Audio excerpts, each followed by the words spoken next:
Hi there, and welcome to another edition of Jamaica Magazine. I am Theodore Henry. In today's show, expansion work at the Port of Kingston supporting government's economic growth plan. Plus, tackling overweight and obesity, the things you can do for a healthier you.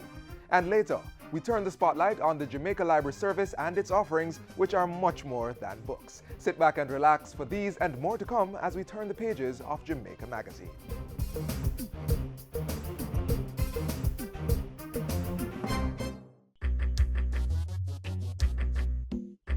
Nutritious food, succulent dishes, superior workmanship, and excellent service. Jamaica is on the go. Let's grow what we eat and eat what we grow. Let's harness the indomitable spirit of our most valued resource, our people. Let's support our local businesses. After all, buying Jamaican means building Jamaica.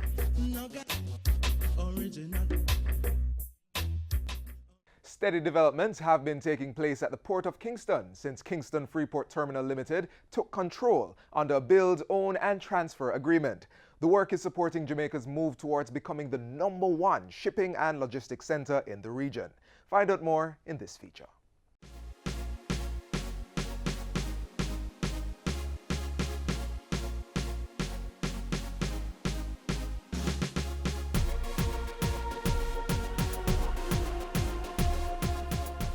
The Port of Kingston, birthed in the Great Natural Harbour, the 7th largest in the world, continues to be an economic magnet on the global sphere.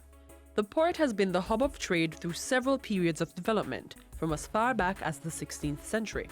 Trading is the way to go for a small island state, and this is something that will take advantage of our geographical location.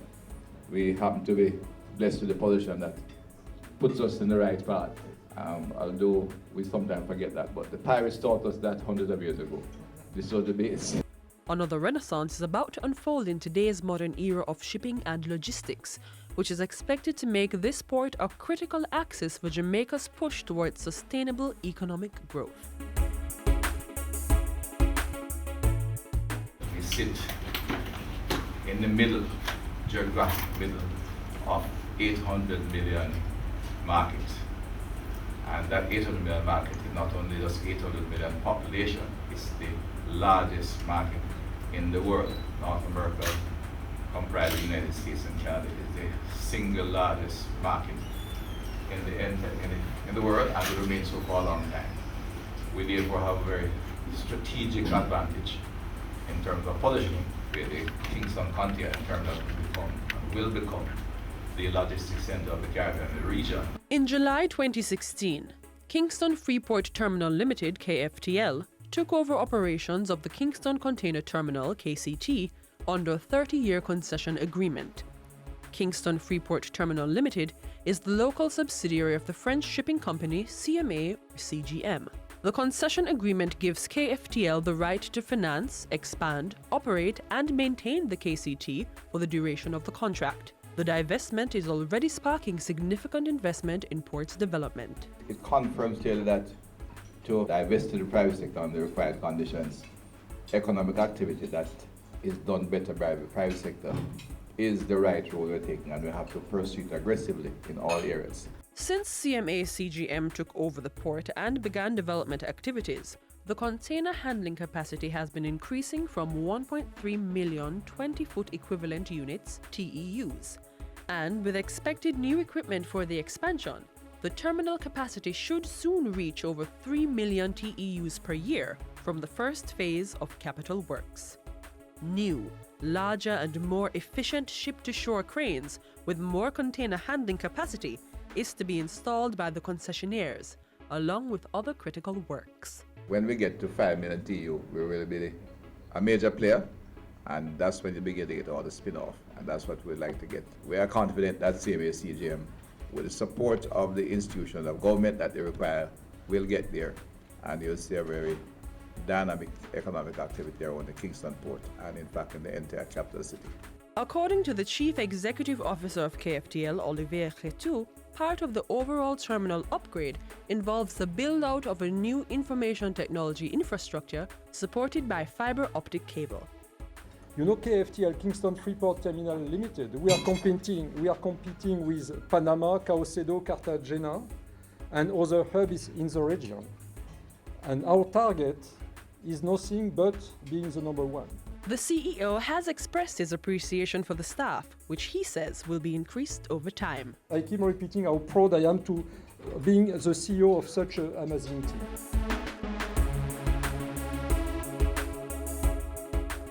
Work is progressing on the dredging of the Kingston Harbour under Phase 1 of the Kingston Container Terminal KCT expansion project. The expansion is to be completed by December 2018 and is being done at a cost of $150 million. It involves deepening the entry channel to the Kingston Harbour and reinforcing the quay walls at Port Bustamante to withstand the greater forces imposed by bigger ships. This is to allow access by the new Super Panamax vessels which are passing through the region from the Pacific Ocean, following the recent expansion of the Panama Canal. So what we do 24 hours a day, 7 days a week, is do trips in between our dredge area and our dump area. And so what you will be able to see now is that we will lower the suction tube to the bottom of the sea, and then once your drag head, which is the let's say the final point of your suction tube, once it's on the bottom of the ocean, then we start dredging again. After about 40 to 50 minutes when the hopper is full, it's time to sail the dredger to the dump area. We sail inside the port 10 nautical miles, and then once we are outside we can increase the speed a little bit. So I think the distance is 15 miles. It's ongoing non-stop, about 8 trips, but it depends on the area. The increased volume of ships to come into port will lead to spin-off industries supporting goods customization, reassembling of goods, and light manufacturing for near-market facilities. The responsibility of the Ministry of Economic Growth and Job Creation is to, through the Port Authority, is work closely with the concessionaire to ensure that all the other agents of government that impact on the activity will be aligned to ensure the project develops smoothly and efficiently and in timely manner. The Port of Kingston, developing as an axis for economic growth.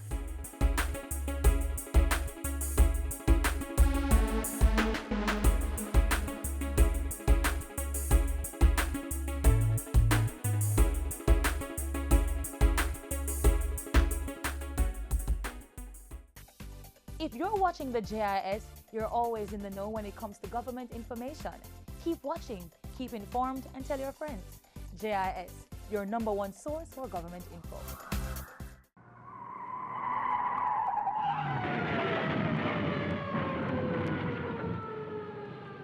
Each time you're not paying full attention to the road environment, the greater your chances of getting in a crash like that.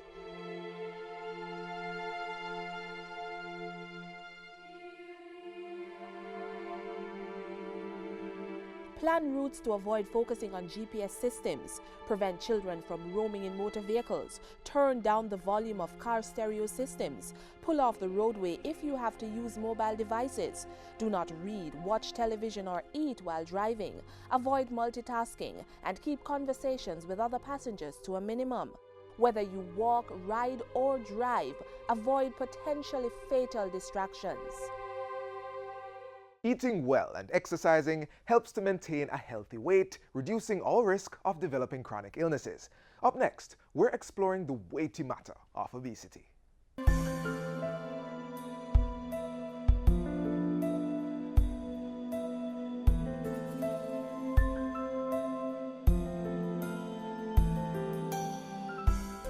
Overweight is defined as having an excess amount of body weight, but that can occur from increased amounts of muscle, bone, fat, or water, whereas obesity is defined as having an excess amount of body fat. The excess fat that leads to a diagnosis of obesity mainly occurs when the body takes in more calories from foods than it is able to burn through exercise and normal daily activities. The result is a major health threat, as obesity is usually accompanied by other issues, such as type 2 diabetes mellitus, and non-communicable diseases such as hypertension, heart disease, stroke, and various cancers. Obese men are more likely than non-obese men to die of cancers of the colon, rectum, and prostate, and obese women are more likely than non-obese women to die of cancers of the gallbladder, breast, cervix, uterus, and ovaries. There are other conditions like gallbladder disease of different kinds, which are associated with obesity. Infertility and poor quality of life can also result. So diagnosis and management of obesity is of enormous significance. And there are ways to assess it. The commonest way to assess obesity is by using what we call the body mass index, or BMI. And the BMI is essentially your body weight in kilograms divided by your height in meters squared. And we have scales to judge what your weight status would be. Less than 18.5 BMI would be considered to be underweight. Normal weight is 18.5 to 24.9. 25 to 29.9 would be considered to be overweight, and BMIs of greater than 30 are all considered to be obese. It's generally easier to gain weight than it is to lose it, which means avoiding practices that lead to excess fat consumption is the easiest route to avoiding obesity. But if you're already overweight, the process may be difficult, but it is achievable. You may need help from physicians, nutritionists, physical trainers, and even therapists, so you should seek them out if that's the case. Either way, most experts will tell you that weight loss requires behavioral change, lifestyle changes that are gradual and long-term. The problem in our society, of course, is the same as anywhere else.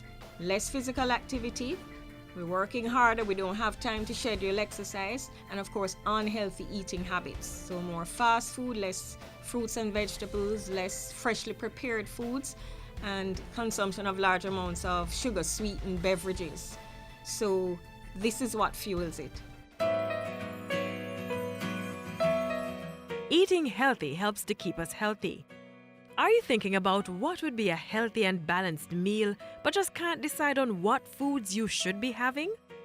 Jamaica's food-based dietary guidelines can provide you with answers. The guideline from the Ministry of Health provides information for individuals, health professionals, nutrition educators, and the food industry. It encourages a daily diet of items from all the food groups. That should include fruits and vegetables, as well as peas and beans and nuts. And the things we ought to avoid are clear. Excess salt, that is more than the daily recommended amount, as well as fats and oils and sugary foods and drinks. Also, if you lead a sedentary lifestyle, then it's very easy for you to become obese because you're not going to be able to burn off the calories that you take in. And of course, if you eat unhealthily, you're more likely to become obese because your body's going to store all these excess calories as fat. So one of the ways to counteract obesity is to engage in regular physical exercise, like going for brisk walks, jogging, swimming, or riding a bicycle. Regular exercises like these burn calories and get rid of excess fat and weight, helping to control blood cholesterol, blood sugar, and even high blood pressure. Experts in health services say children can be set up to become obese later in life. The Ministry of Health is working to address these issues as it focuses on key strategies to improve overall maternal and child health services. Don't be weighted down by obesity. Take charge of your good health. Eat well, exercise, and get about the business of living well.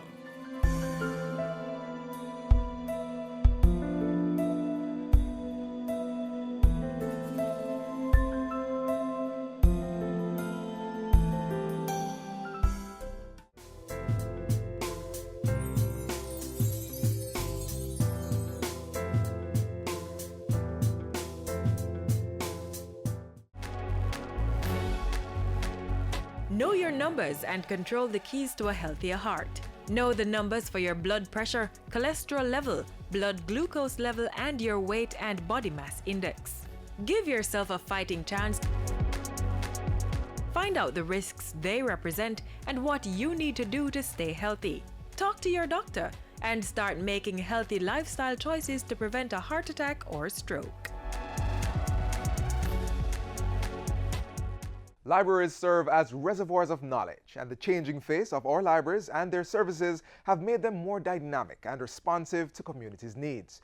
The uses have expanded beyond resource centers to social media hubs, lecture halls, and classrooms. Let's take a look at the offerings at the St. Catherine Parish Library.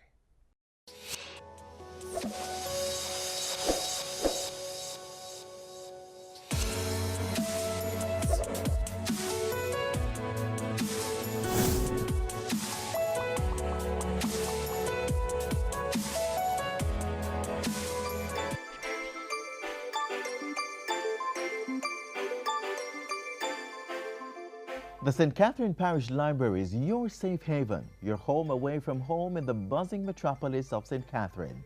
Established prior to Jamaica's independence in 1947, the library is located within the heart of the former capital, surrounded by some of the country's most well-preserved historic buildings.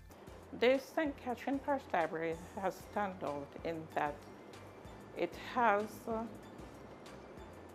one of the libraries that has the most reach in the rural communities because of its 11 branch libraries. Through the various public libraries, the network is able to provide quality ICT resources to its large membership. We have installed 83 state-of-the-art computers with the latest Microsoft software. In addition to the offerings of the Jamaica Library Service, the St. Catherine Parish Library Network has also implemented a number of engaging and dynamic programs and services. We have Readers and Writers Club, Spanish Club, Needlework Club, and at the Geisel Branch Library there's a board game club and an embroidery club. Other activities also remedial reading and also homework session. The library also provides free computer training for all age groups, so library members can maximize on the benefits of this facility. We do a basic computer training, and the basic training is broken down into 3 units. The introduction to the computers, we do introduction to Microsoft Word, and we also do introduction to the internet. We have a number of persons who have done the basic training and have moved on to the digital literacy. Senior citizens are particularly keen on the opportunity to build their competency in computer literacy. It's fascinating. It opened the world to you. Something that I didn't know. Even some countries that I wasn't aware of. You know, you could first-hand knowledge of history, geography, and there's so much information, and every day there's more and more and more information. And I'm really excited. As a matter of fact, I literally sleep with the computers. The core of the library's target audience, students and young adults, are still finding their usership experience engaging and fulfilling, which has been enhanced through the access to advanced ICT resources being implemented under the Global Libraries Project. I come to the library every day, sit, read books, use the computers, socialize with friends outside. For the computers now, you can play games, you can go on social media, you can go on YouTube, whole variety of stuff. Each time I get homework, I can depend on this library to help me to complete this homework or any other one that I have to do. While basic computer training is also provided, for the Tiny Tots, their most anticipated activity is the Story Hour session. He'll squash you like a bug. He'll flatten you to the floor and leave you there like a rug. "I'll be okay," said Samuel. "I'm just going to try." Someone has to take a stand and make peace with that guy. Samuel marched across the schoolyard, just his lunch pan by his side. He was Samuel's newest friend. The children came out of hiding, and before the day was done, guess what happened? If you would like to know what's happening, make friends with the St. Catherine Parish Library or their branch libraries. This is where we leave you on this edition of the JLS Spotlight feature. Stay tuned next Thursday for another JLS Spotlight feature.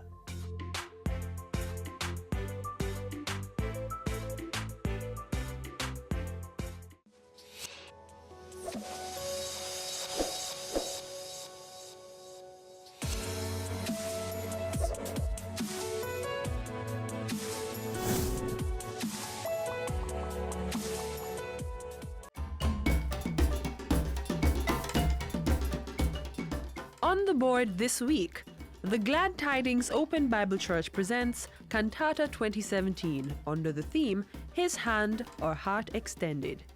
It takes place this Sunday, April 9 on the church grounds at Wannibanks Avenue in Spanish Town, St. Catherine. Start time is 7 p.m. and admission, just bring a friend. The Caribbean Institute of Media and Communication's 7th staging of the Agri Brown Distinguished Lecture will be held on Wednesday, April 12 at 6 p.m. All are invited, so come out to this lecture at the Carmack Annex 2 building, Gibraltar Hall Road, University of the West Indies, Mona. To confirm your attendance, please contact Shakira Kane at 977-2111 or email carmackfrontdesk@gmail.com. The Jubilee Worship Center at 36 Valdez Road in Spanish Town, St. Catherine presents Celebrating Christ or Passover.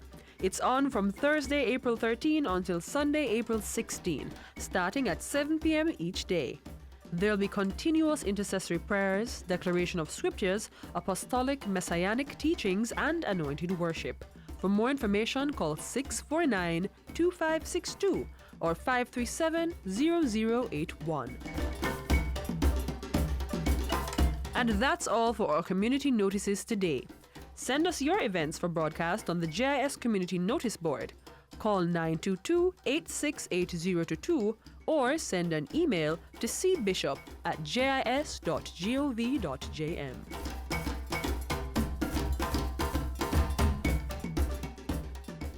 And now for some of the major stories in our news this week. Hi there, I'm Simone Wolf with your JIS News of the Week. On Thursday, government received a grant valued at $12.58 million from the Japan International Cooperation Agency JICA for the improvement of emergency communication systems on the island. The purpose of the project is to provide a platform for emergency and disaster communications among various critical agencies of government, first responders, major stakeholders, auxiliary services, and community volunteers. Government will receive the money over 4 years, and the Office of Disaster Preparedness and Emergency Management will implement the project. Minister of Industry, Commerce, Agriculture and Fisheries Carl Samuda this week announced the lifting of the ban on imported corned beef from Brazil. That means that all imports en route, all stocks of corned beef that were quarantined, all stocks of corned beef in warehouses, on the wharf or elsewhere, destined for distribution across the country, can now be released for distribution. He said the ban was removed following exhaustive tests on samples of corned beef on the island done by the Bureau of Standards, the Ministry's Veterinary Services Division, and other agencies. Prime Minister Andrew Holness has announced that the Jamaican Diaspora Foundation and Institute will be reshaped to form a new entity called Global Connect Jamaica GloJam, which will be a public-private partnership thrust geared towards encouraging the Jamaican diaspora to invest in Jamaica. Among the objectives of this entity are to connect Jamaicans in the diaspora, promote brand Jamaica globally. The Prime Minister was addressing Tuesday's official launch of the Jamaica 55 Diaspora Conference. Tourism Minister Edmund Bartlett opened the sectoral debate in Parliament this week and announced that a portion of money from the Tourism Enhancement Fund will be placed in a special subsidiary account of the Consolidated Fund under a new arrangement guiding the management of the TEF. The Finance Minister has given that undertaking. He met with the JHTA executive and other stakeholders, and he has given this commitment, and I've even put it in writing. He said the money would only be used to cover tourism-related expenditure as approved by the TEF board. Minister without portfolio in the Ministry of Economic Growth and Job Creation, Dr. Horace Chang, also made his contribution to the sectoral debate and indicated that over 250 jobs would be created as government moved to regularize water supplies for several communities across the island. Burial ground in Hanover, top Reddington water supply in St. Elizabeth, Comapen, Mango Valley in St. Mary, Spring Mount in East Central St. James, rainwater harvesting in a number of rural schools, St. Mary in Rock Hall, All Age, Gale Primary, Mount Angus and Derry Primary, and Beersheba. The National Solid Waste Management Authority, the NSWMA, has received 6 new compactor trucks to improve its garbage collection capacity. The units, valued at $120.36 million, were handed over by Local Government Minister Desmond McKenzie. They are the first of 28 which should be delivered to the NSWMA by the end of September. This amount of trucks will still not be adequate, but at least will put the entity in a better position to respond to the needs of the country. And finally, government this week unveiled a comprehensive schedule of events and projects to mark Jamaica's 55th anniversary of independence. It includes a program of Jamaica 55 legacy projects. It is not just about celebrating and having celebratory events, but it is about leaving lasting legacy, ensuring that we have legacy projects that will be there to mark this milestone. And those were some of the stories making news this week. I'm Simone Wolf.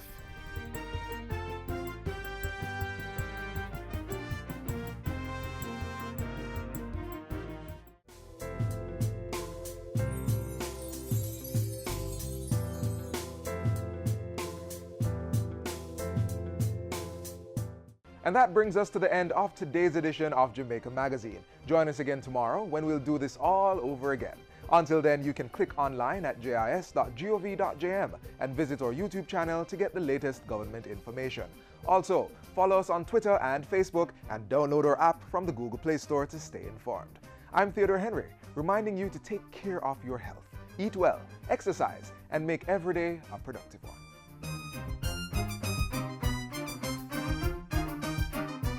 This has been a production of the Jamaica Information Service, the voice of Jamaica.